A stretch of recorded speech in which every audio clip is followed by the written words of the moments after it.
তেলিয়ামুড়া বিদ্যুৎ নিগমের junior engineer Biswajit বিশ্বাসকে ঘিরে ফের গুরুতর অভিযোগ। বিদ্যুৎ সংযোগ দেওয়ার নামে এক গ্রাহকের পরিবারের কাছ থেকে ৩,৬০০ টাকা নেওয়ার অভিযোগ, অথচ দীর্ঘদিন পরেও সরকারি নথিতে সেই সংযোগের কোনো তথ্য নেই, এমনই দাবি পরিবারের। ব্রহ্মছড়া এলাকার বিদ্যুৎ গ্রাহক খোকন দাসের স্ত্রী সবিতা মোদকের অভিযোগ, প্রায় ১ বছর আগে নতুন সংযোগের জন্য জুনিয়র ইঞ্জিনিয়ার বিশ্বজিৎ বিশ্বাসের হাতে ৩,৬০০ টাকা দেওয়া হয়। এরপর তাদের বাড়িতে বিদ্যুৎ সংযোগও দেওয়া হয়, কিন্তু মাসের পর মাস কেটে গেলেও কোনো বিদ্যুৎ বিল না আসায় সন্দেহ তৈরি হয় পরিবারের মধ্যে। পরে তেলিয়ামুড়া বিদ্যুৎ নিগমের ডিভিশন 1 অফিসে যোগাযোগ করলে পরিবারের দাবি, সরকারি নথিতে তাদের নামের কোনো সংযোগই নেই। এরপর দপ্তরের পক্ষ থেকে বাড়ির সংযোগ বিচ্ছিন্ন করে দেওয়া হয় বলে অভিযোগ। নতুন করে সরকারি নিয়মে সংযোগ নিতে গেলে প্রায় 1 বছরের বিল সহ অতিরিক্ত টাকা নিতে হবে বলে জানানো হয়। পরে ৬,০০০ টাকা দিয়ে সংযোগটি সরকারি নথিতে নথিভুক্ত করা হয় বলে দাবি পরিবারের। তবে এখানেই উঠছে বড় প্রশ্ন, আগে দেওয়া ৩,৬০০ টাকার কি হলো? সেই টাকার কোনো রসিদ দেওয়া হয়েছিল কিনা, কিংবা সরকারি হিসেবে ওই অর্থ জমা পড়েছিল কিনা, তা নিয়েও তৈরি হয়েছে বড় প্রশ্ন। অভিযোগকারীর দাবি, বিষয়টি নিয়ে বিশ্বজিৎ বিশ্বাসের সঙ্গে যোগাযোগ করা হলে তিনি কেন অফিসে অভিযোগ করা হয়েছে তা নিয়ে প্রশ্ন করেন এবং টাকা ফেরত দেওয়ার মতো অর্থ তার কাছে নেই বলেও জানান। তবে এসব অভিযোগের স্বাধীনভাবে সত্যতা যাচাই করা সম্ভব হয়নি।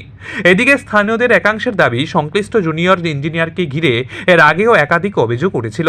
তবে এই অভিযোগগুলির সত্যতা ও প্রকৃত ঘটনা তদন্তের মাধ্যমে স্পষ্ট হতে পারে। একজন সরকারি কর্মীর বিরুদ্ধে এমন অভিযোগ সামনে আসার প্রশ্ন উঠছে দপ্তরের নজরদারি ও জবাবদিহিতা নিয়েও। তো কারেন্ট ইলেকট্রিক বিলের লেগে দিয়েছি, কারেন্টে জমা দিবার লেগে। তারপরে আমার জামাই নিয়ে দিয়েছে পরে টাকা তাই নিয়ে রাখছে, রাখা 10-12 দিন পরে লাইন দিয়ে গেছে। তারপরে 1 বছর হয়েছে আমার বাড়িতে বিল করে না।